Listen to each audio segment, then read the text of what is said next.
Hello and welcome back, loved ones.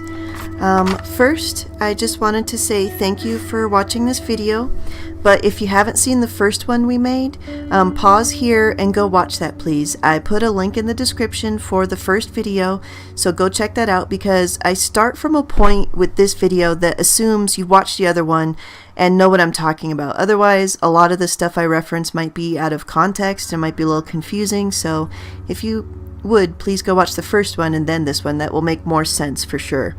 Most of this video is not my stuff. I use a lot of articles. Over the past year, I've been collecting information in articles and videos and such. When I recorded the videos or did the screen snaps, hopefully you can see the website link in that article. You can pause the video and see the link. Otherwise, I have a link for all of the articles and videos in the description. The time lapse of the backyard and the plant pics and those kinds of things are ours, but most of the rest of the stuff you'll see is from around the web for over the past year. And third, I just want to thank you for watching this video. I hope that it challenges your thinking, that it gets you questioning stuff about what's going on in the world around you, and just really kind of gets you thinking about what might be going on. So let's get started. Since 2017, when we saw what we believe is a wobble in the earth, we got a time-lapse camera and started recording the sunrise, the sunset, night skies in our yard every day for the last year and a half. I didn't use the sunsets in this video because we realized early on that facing west in our yard we have more trees, and it's harder to line up the mountains and the land features with those videos. So when I was doing the editing and stuff, the sunsets were just harder to see because of the trees. So that's why we're just using the sunrises. And the night skies showed some really interesting stuff. I think we had some in the last video too, but unless I was going to make a 3-hour video, I'm trying to keep this short because most people won't pay attention that long anyways. So let's get this running with the sunrises. This is from 2017, and I overlay the 2018 screenshots so you can see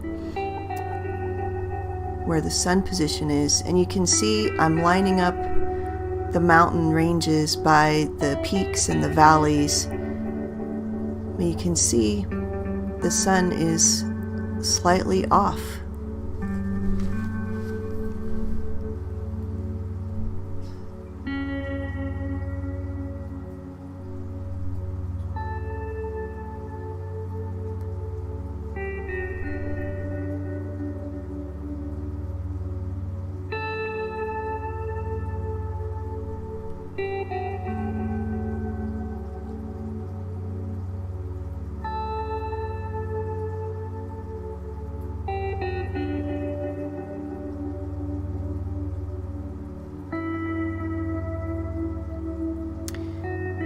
We've had a lot of fires, and those days actually make the sun stand out really clearly. It gets rid of all of that glare.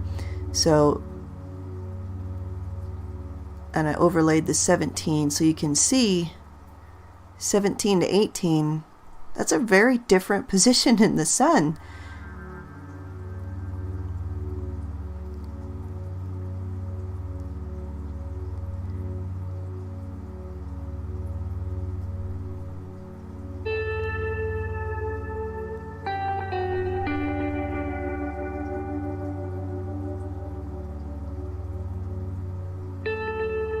The other thing to notice is in the timestamps. And what I was noticing in all of the data is that the sunrises and sunsets were off by 1 to 3 minutes from the previous year. Now, we have a lot of data, and you can see, I mean, this is a really beautiful picture here, but with all the clouds and the glare, it's really hard to tell. I mean, I'm lining up the mountains and stuff, but even with doing that, it's so much glare. So there was a lot of data that we couldn't use.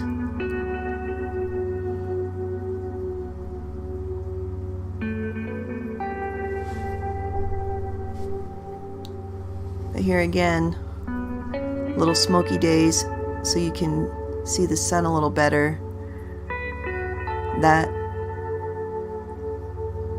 is 17, and then that's 18, and you can see there's it's just a different position. And small movements that we see down here on Earth means massive movements on the astrological scale.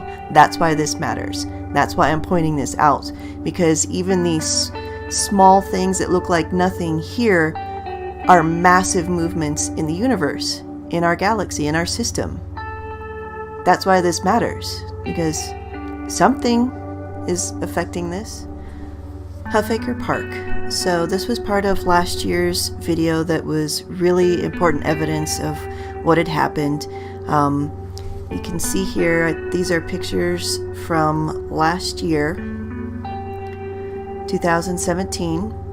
I had a compass, I had everything marked out of exactly where I was, so that when I went back to Huffaker Park in 2018, this year, I was able to put the camera as close as humanly possible to where I was last year, because I know I gotta be as scientific about this as possible, so I did everything I could to make sure the camera was in the same place, in the same spot, at the same time, to record the sunset from 2018 so we could compare side by side. I also brought back in the picture from 2010 video, so you could see 2010, 2017, and 2018. Let's take a look at that. Okay, here we go. So I start with the 2010 picture from the previous video.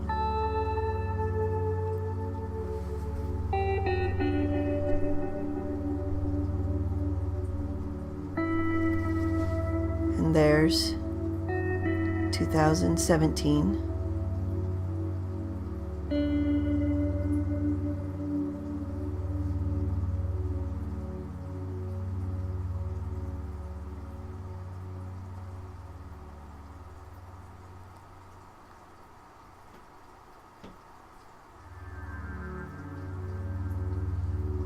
So you can see, this is, what we showed last time in the last video as well, that 2017 some event happened.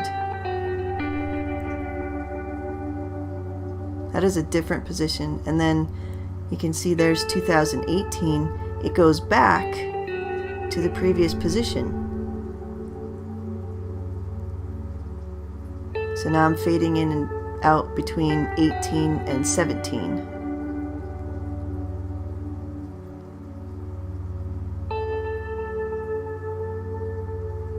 There's 10. There's 18. So between 10 and 18, you can see it's gone back to where it was.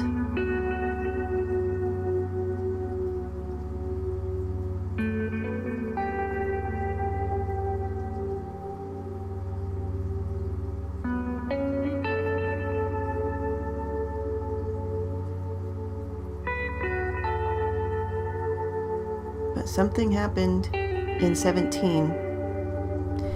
And like I was pointing out in the previous information with the backyard pictures, even though it may have gone back to position, the timing is off now. We're off by a couple of minutes now in our sunrise and sunset times. So something happened in 17 and now the time is off.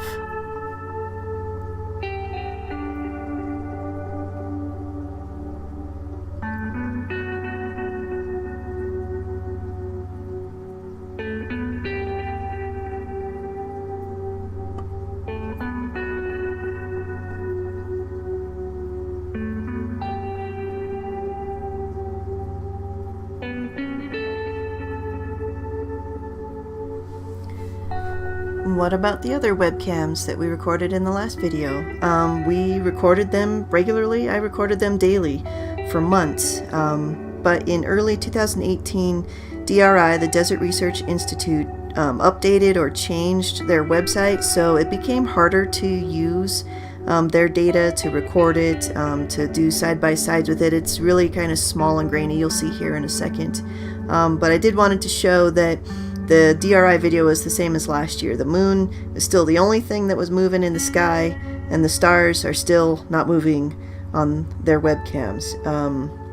The other webcams were still impossible to see at night. You'll see in one of them the moon kind of pops up in a corner, but really that data was pretty pointless, so I didn't use very much of it. I just wanted to put this in here to show you that we did record that and that it's not very good data.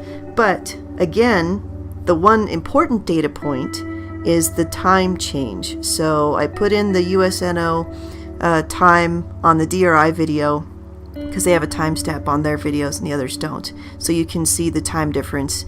Again, between 17 and 18, there's a time difference now between our sunrises and sunsets. And take a look.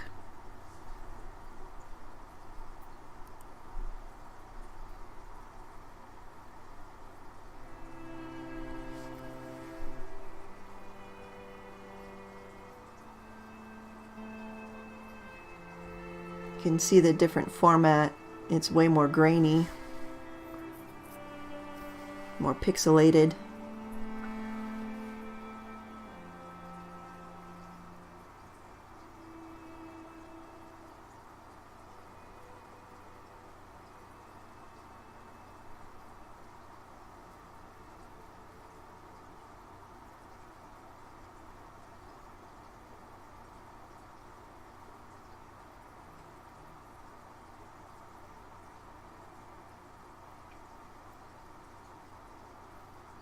That one dot moving, I think, was a planet. So there is still strange part about these videos is that something moves in the sky. It's the moon or like one planet, but the rest of the stars don't move still.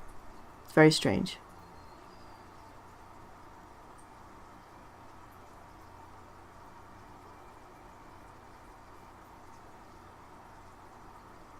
There's the moon. And I think that's like Mars or some planet that's moving with it. But you can see the other stars still not moving.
Now these webcams from around the world are the same day. It's July 26th as the DRI video because I was trying to show the same day from around the world, hopefully trying to catch the moon in other places around the world since it was a full moon that day. But as you can see, still nothing on these other cameras.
So what does all of this mean? Why should we be concerned about what's going on with the sun and the stars and the moon? My point, my thesis, is that there is some event, some cycle that we're going through, and that we need to think about what's going on around us. So the challenge is to think differently, to look at things in a different way. This is what we've been taught the solar system that we live in looks like. It's kind of on this flat plane, almost two-dimensional plane of just these planets circling around each other. We need to look at it in a different way.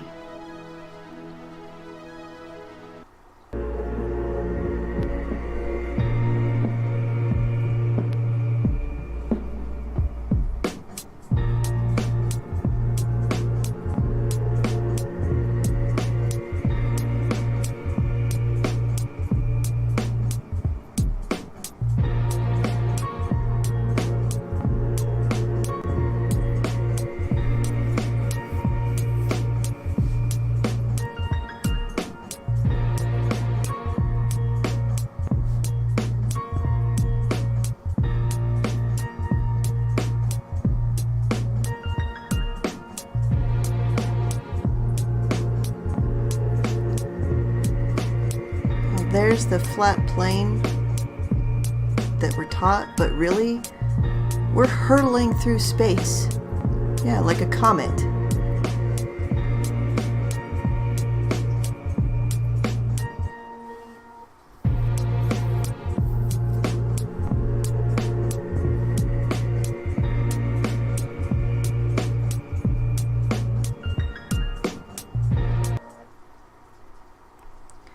I believe that there is evidence of a second solar system moving by our solar system.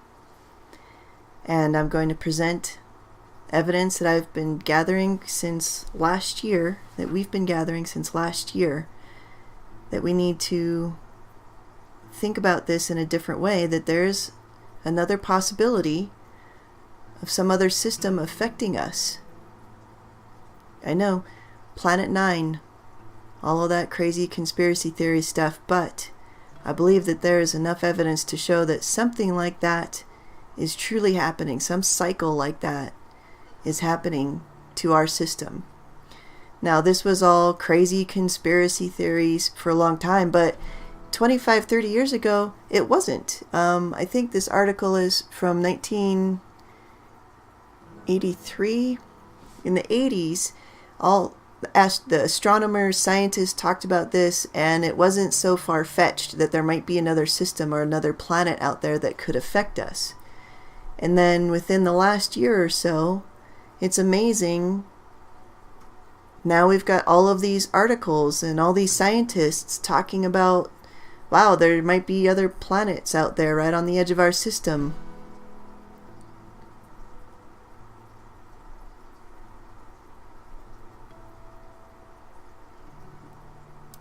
So what is a binary solar system? Because this is another possibility that's been talked about. And when you say binary solar system, most people think of this, that there's two suns in the sky, but that's not necessarily how that would work.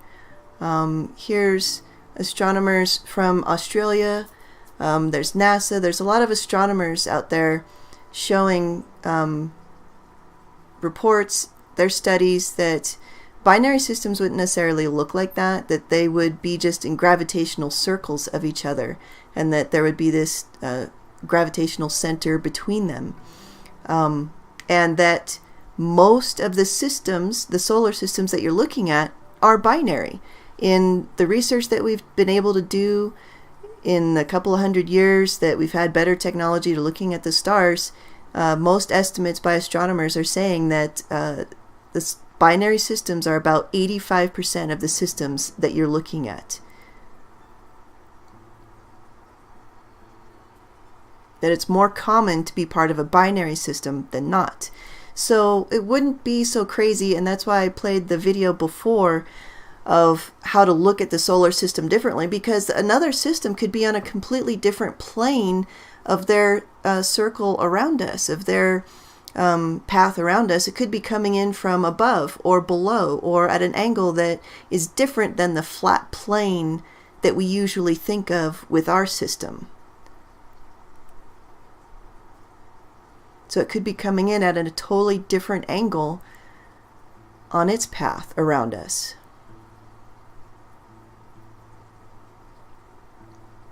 And this would affect all kinds of things. It would affect our precession, our obliquity, our eccentricity around our own sun. If we have another system coming through, I believe what we saw last year was probably a close path or a close pass, of the other system affecting our obliquity, our tilt towards or away from the sun, which would affect where the sun set. That's what I believe that is showing.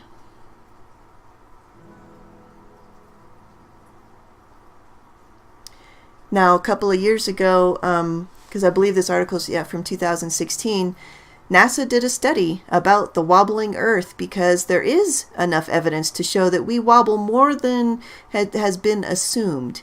Of course, their study blames global warming and human activities and that there's extra water as to why that would be affecting us, that for some reason the extra water would be on one side of the planet and affect us that way. But just think about this for a minute.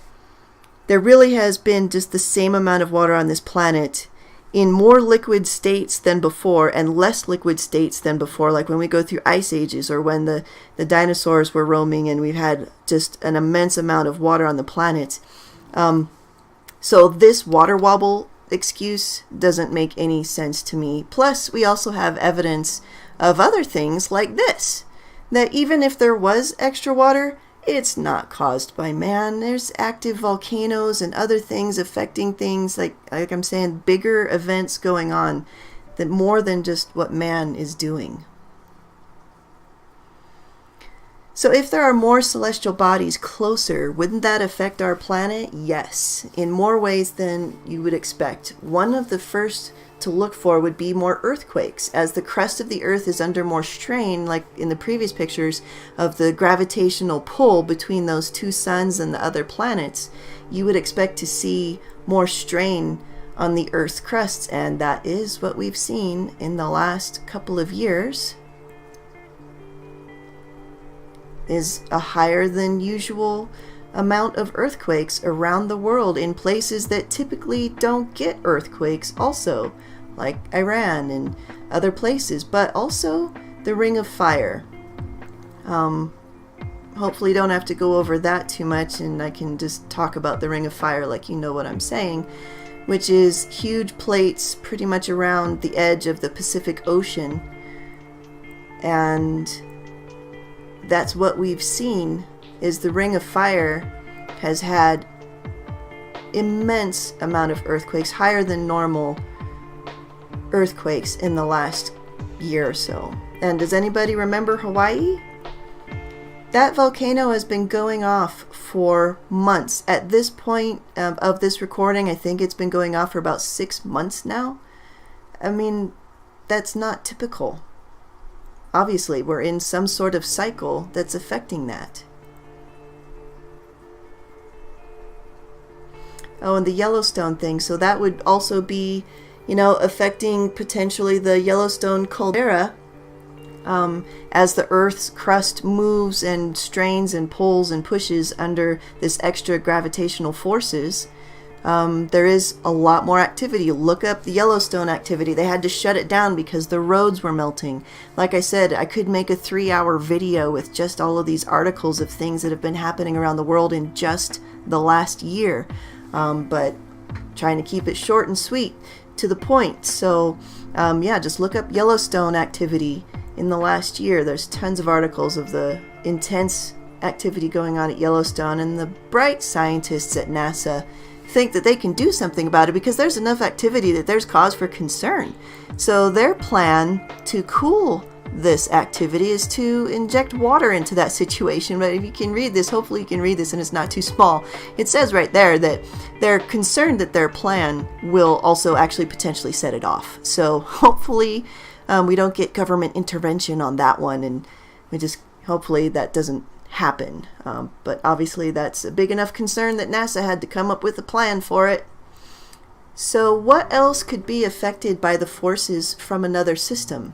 Well, another thing that would be affected would be our electromagnetic field. And here's a picture of what we've been taught for decades that it looks like. You know, it's just these little concentric circles going around our Earth, and isn't that pretty? But in reality, again, it's more like this or this, because we are hurtling through space. That it's actually kind of trailing behind us. It's not this perfect little shell, that there are things that can come at us from the angle as we're moving forward through space and can affect us either if it's coming up from behind us or above us or below us. There's different angles that we could be affected more than others, obviously, because it's not just perfect circles. It's not a little eggshell around us.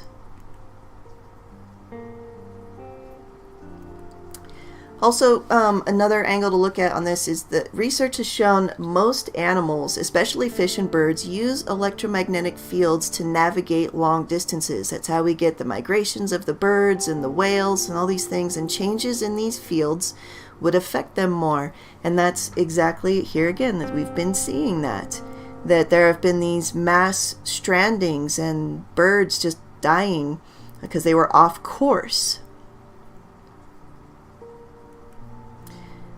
Another thing that would be affected is the light wavelengths. If the planet did wobble or has a different light from another sun, it would affect the light and the wavelengths that reaches the surface of the Earth. This affects the growth of plants and trees. The thing about this is that this is near and dear to my heart. I'm a certified arborist, and I've been working with trees and plants for over 20 years. And this is the area that we're in is northern Nevada. We're a high desert, and we have a short growing season. We typically get maybe 120, 150 days of growing, which is about 3.5 months. We usually only get our blooms on flowers and trees in April to May. So we typically, in a good year, get one bloom, and that's it. Because of our elevation, because of the area that we're in, we usually only get one bloom. The light wavelengths, here's how the wavelengths affect plants. Quick biology lesson, because I know not everybody knows about plants, but if you're a gardener or do greenhouses or anything like that, you know that different wavelengths produce different results in trees. It stimulates different results in trees and plants. So if you have more of a blue wavelength, you're going to get more leafy tissue. If you have more of a red wavelength, you're going to get more flowers and more seed germination. And just another thing here, blue wavelengths are shorter, red wavelengths are longer.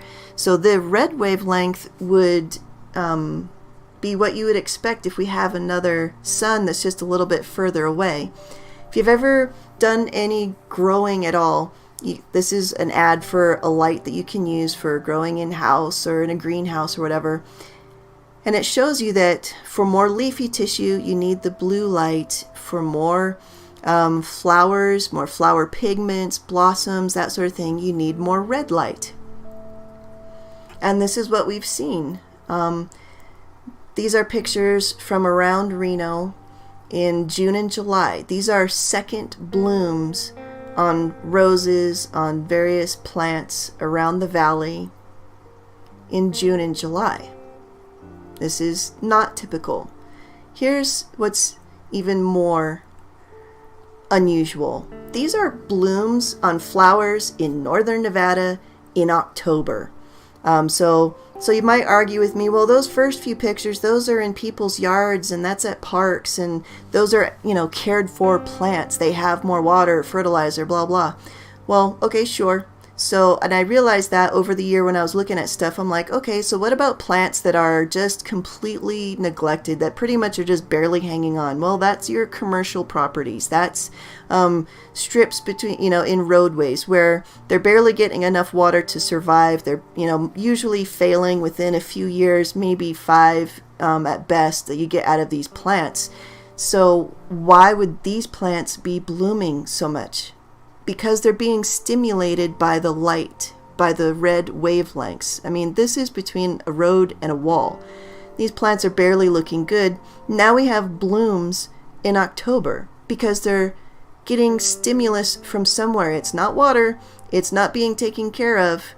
It's the light wavelengths that are stimulating these plants to put on more blooms, more blossoms. And really vibrant colors too. This one really stands out to me. Here you've got a tree in the background that's putting on its fall color because it's October. But we have this Rose of Sharon right in front here. It's got blooms all over it. That's not typical for this area. That's not right. It just really stood out to me because this is what I do for a living. Another one, fall colors on the trees. And the other thing is, so you want to argue maybe, well, it's those one kinds of trees, is that one kind of plant? No, this was around the valley, different kinds of trees, different kinds of plants, but they're all responding in the same way to the same stimulus. The light wavelength is stimulating them to put on more blossoms. Where is that wavelength coming from? How is that happening? So if we want more evidence, wouldn't there be more evidence if we were moving through another system? If there were more gravitational forces from other celestial bodies moving by, would we see more asteroids, more meteors? Yes, we would.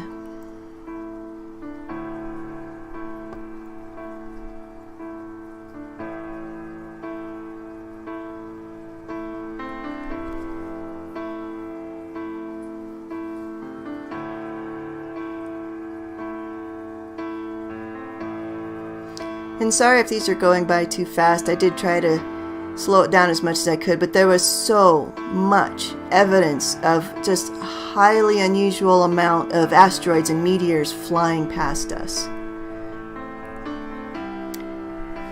If the Earth's rotation and electromagnetic field and crust are affected, what else would be? Well, how about the weather? The ecosystem that we live in is all interconnected, and contrary to popular opinion, man is not affecting this planet so deeply as to what we are seeing. There are bigger pieces moving that are affecting things.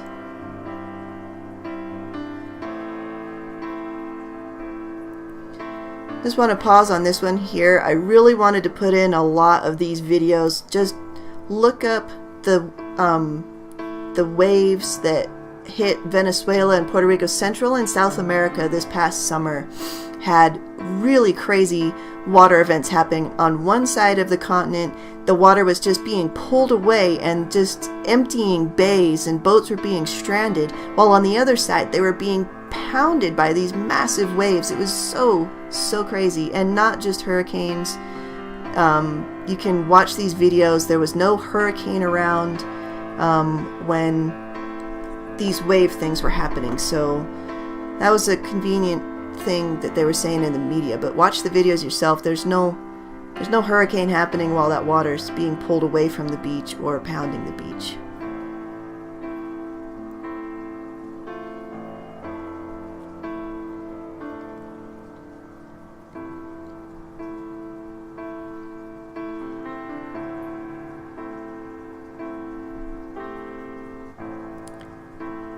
And here again, like I'm talking about, this has happened before. So we've had our climate change constantly. We go through cycles on this planet, but I believe these cycles are connected to larger pieces that we move through with the solar system, with our binary system. Whatever our sister solar system does, I think affects this planet a lot more than we've been able to put together before.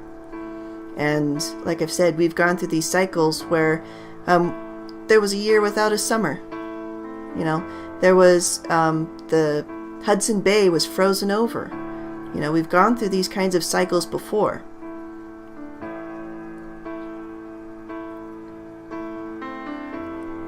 And I just want to address this a little bit further too. Can humans affect the weather? Yes, but it's not what you think.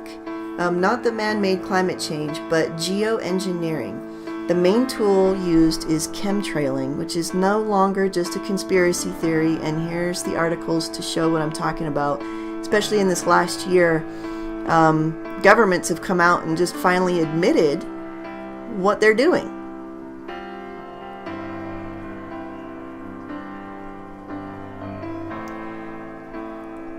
But is the ability to make it rain evidence that man is the cause of all of the Earth's changes that we're seeing?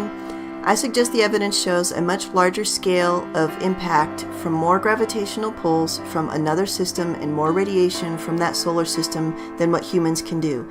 Yes, humans have learned how to tinker with the weather and make it rain more or do these other things, but that doesn't affect the electromagnetic field. That doesn't affect the ring of fire. Those are much bigger things that man is not able to affect.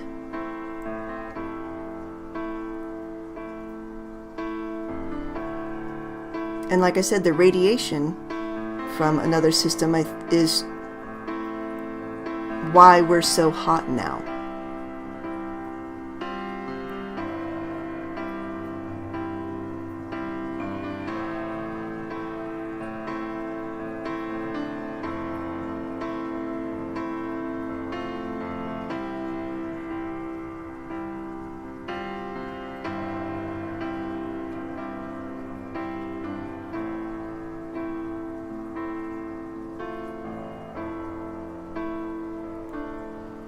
And like I said, you can find articles pointing to other events and other things that are happening.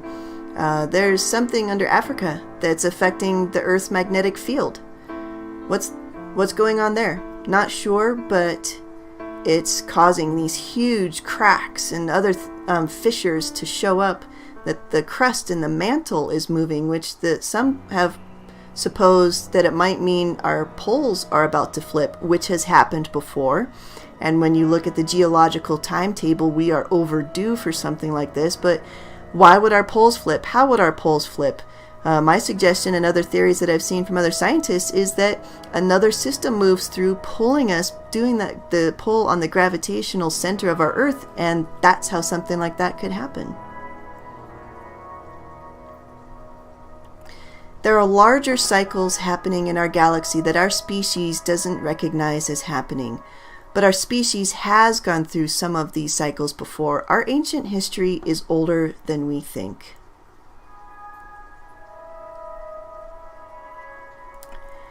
Out of place objects. So I want to talk about this because I want to show that we have gone through this before. Even as humans, we've gone through these celestial events and cycles before. Out of place objects are objects found by archaeologists or scientists that don't fit the timeline that is the general theory or the current theory for our human development. These are objects that, like this, hammer in a fossilized stone. Well, if we go by the general consensus of scientists now on how things become fossilized, this is not possible. Something like this shouldn't be able to happen. We also have examples like this of some sort of metal fabricated item that's in a stone. How does that happen? Well, that happens if we're able to realize that our species is older than we think, that we have been around a lot longer than we realize, and that we've gone through, I believe what's happened is we've gone through these celestial events like floods, massive earthquakes, that sort of thing, that basically wipes the slate clean, and we've had to start over. So it's not necessarily Cro-Magnon man starting over, it's just humans starting over, and we've lost the ability of the technology that we used to have. This is one of the coolest things about out-of-place objects, and let me try to pronounce this, the Antikythera. And this was an object found made of brass, I believe brass or copper, at the bottom of an ocean that, when rebuilt in an actual model, tracks solar eclipses. And this item is, I believe, 10,000 years old or older. Look it up for yourself. Do the research on these kinds of things, and you'll see that these items, and then there's like bells that were found in coal and all sorts of carved stones, that kind of stuff, that show, I believe, is evidence that our species is older than we acknowledge. Whether you're a secular scientist or a Bible thumper, I am standing in contradiction to you right now, because I believe that we are an older species than we acknowledge, that there are other things that have happened, and we've gone through these kinds of cycles before. Science is imperfect. The current methods of dating are still inaccurate at best. So I want to talk about this for a minute to address carbon dating. Well, our current technology, and it's the best we have at this moment, says that carbon dating, all that stuff is, that's it. That's all it can be. Well, how do you explain these dinosaur mummies? How do you explain these animals? And do the research on this is amazing. They found horses and mammoths and dinosaurs and all these critters that are tens of thousands or millions, supposedly millions of years old. Maybe they are, maybe they aren't. Maybe they're just 100,000 years old, and our way of dating is inaccurate. Look up articles about how inaccurate carbon dating is, and you'll see that our best tech right now really is giving us a false picture of how old our species is and how old things are, and what the real timetable is different. But there is a way to know what was or is coming. The Bible and the Apocryphon are some of the only books in human history that have precisely predicted these events. God knows when we're going through these cycles, and He used and uses them to His purposes. So that's what I was saying before. I don't necessarily agree with the Bible thumper version that the planet's only 5,000 years old. I believe there's evidence to show that it's not, but I don't agree with these secular scientists saying that it's hundreds of millions or billions years old, because our scientific dating is not accurate, and there are out of place objects and other things that stand in contradiction to those timelines. So I suggest that there's another timeline altogether that we aren't understanding, but we need to understand. And there are books, because these books do have references to other things. One of them that predicted the flood and predicted other events in the future is the Book of Enoch. Not canonized, but first century readers believed it and trusted it. And what I wanted to show was that it's referenced time and time again in the Bible, in Genesis, in Hebrews, in Jude. There are many references to the Book of Enoch, and he accurately predicted these different cycles. He had a calendar, an accurate calendar, I believe it was down to 360 days. And that was, I believe his book is 10 or 15,000 years old. So he knew, and he was told what the cycles of the sun and the moon were, and all of these different things. No, I don't subscribe to the flat earth theory part of that. If you really read it, really read the Book of Enoch and what he says. And it's circles, it's concentric circles. It's not a flat earth theory at all. He talks about seasons and cycles that we go through, and accurately predicts many events that humans have gone through. The thing that's really interesting about these cycles is that they're gone over and over again in the Bible.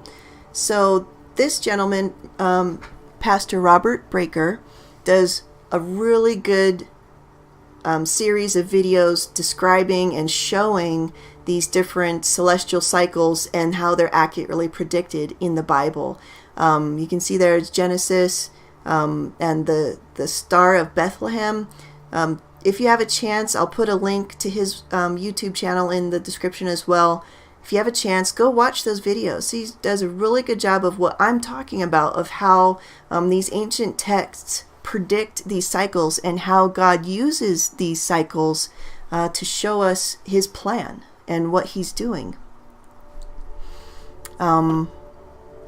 Just an inspirational verse that had jumped out at me, having gone through all of this research and all of these things that we've been looking at.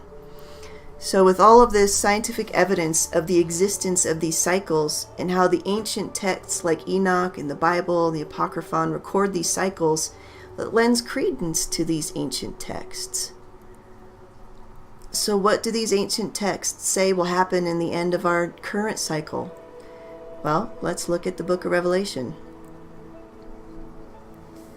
Hopefully that's clear. I think it is. It's kind of small, but you can see that it predicts that we are going to go through another cycle, but this one's going to be really intense. We're going to go through another cycle of cataclysmic earthquakes, meteorite bombardments,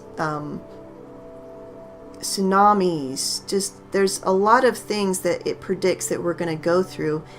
And I think that we're starting to see some of that activity now with this other system that I believe is moving through ours right now. Here's another prediction about great earthquakes. The sun becoming black is typically understood to be, eclipses. This one talks about the sun scorching everyone with its fire. That would be an increase in radiation intensity. That could also be from another system moving through, increasing the radiation. Thunder and lightning, changes in the weather and the earthquakes. Again, like we talked about, how the weather can be affected by these huge systems being affected by extra gravity or extra radiation. So if all of this is true, what do you do with it? What hope is there? Jesus is the only hope that we have. And that's ultimately what I wanted to talk about here, because if you recognize or you see that these other pieces are moving in the universe, bigger pieces than we have control over, and we're going to go through these cycles as a species, what do we do with that, and how do we know what's going to happen? Well, there's only been a few books that have accurately predicted these things, and it's God, it's Jesus, who's told us what has happened, what's going to happen, and how it all will unfold. And that's why he's the only hope that we have.